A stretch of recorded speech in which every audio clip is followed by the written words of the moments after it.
In a FOX23 investigation, the City of Tulsa is suing to get what they call a dangerous transloading butane company to move. It's here just north of downtown and right next to the BMX USA facility. Tulsa's investigative reporter Jana Clark first sounded the alarm about the potential dangers back in 2019.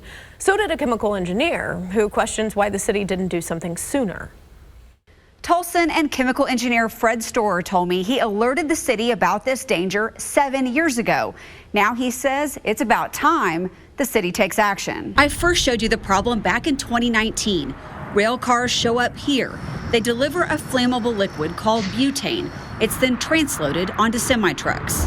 An engineer told me that these rail cars and what's inside is too close to the BMX facility, and you can see how close it is. We're standing in the BMX parking lot, and it's right here. Right. Chemical engineer Fred Storer says if there's a butane leak, it could cause an explosion called a BLEVE. That is basically a fire-generated explosion. The pressure gets up high enough that the container ruptures, and when it does, pieces of the container go flying. Who would be in danger? Well, certainly anybody that's at BMX first. The company that opened the butane transloading facility in 2015 turned in this worst-case scenario to the EPA. It shows what could happen if a single rail car leaked butane and caught fire. It could cause an explosion that affects people and property in a radius almost a half a mile away. That includes this neighborhood, the Greenwood District, OSU Tulsa, and even part of One Oak Field.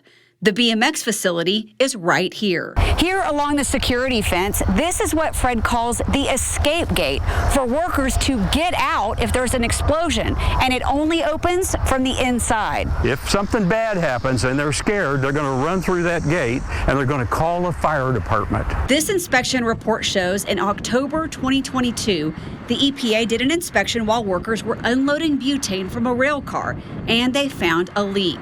Flammable butane. The report says workers did an on-the-spot correction. It goes on to say using soapy water solution in spray bottles to find leaks is inadequate. The EPA found a leak on the one day that they went to look at it. That's the only time the EPA has been there. Now the city's filed a lawsuit against the railroad and the company, Centennial Energy, to try to get them to stop operating and leave. What did you think when you saw this? I thought it's about time. Fred says he first warned the city about this 7 years ago. I wrote a letter to GT Bynum and expressed my concerns. That was in October of 2017.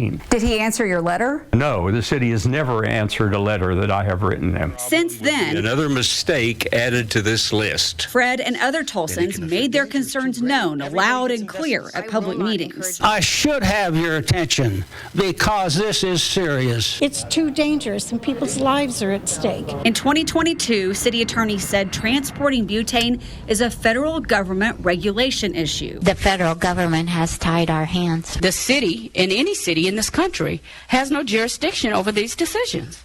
And so you can't give us power that we don't have. But yes, I'm concerned about it. The public comments are what I expected. They were very good. The reaction of the city council is what I expected, and that's very bad. I asked the city about it back then. I asked Mayor G.T. Bynum's office for an interview, but just received this.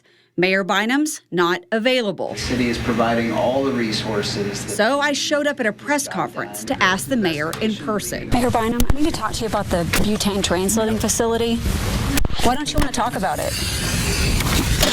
I never heard from Mayor Bynum. Why do you think the city filed this lawsuit now? Because their back was against the wall. If there's an accident, the city's going to be on the hook. You've been at odds with the city over this for a long time. Do you finally agree with them? I agree that the lawsuit is necessary, and I think it's well written. In the lawsuit, the city warns about an accidental butane release and catastrophic injuries. Bottom line, this is just about keeping people safe. Correct. I reached out to the South Kansas and Oklahoma Railroad, but they don't want to talk about it. I also heard back from Centennial Energy. They emailed this statement. Centennial was not previously contacted about this matter by the City of Tulsa, and we were just served with a lawsuit today.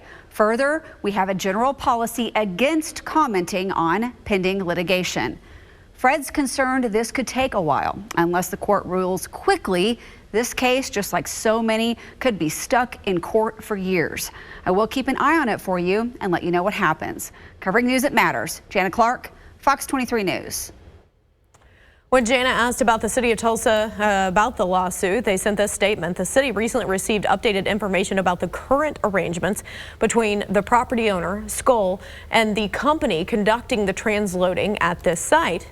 Now, based on this information, the city believes it is not preempted from applying its zoning code in this case, but wants the district court's determination on that issue. Do you have a tip or issue that you think Jana Clark should investigate? Let us know. Email Fox23 Investigates at fox23.com or call 918-388-5354 or search Fox23 Jana Clark on Facebook.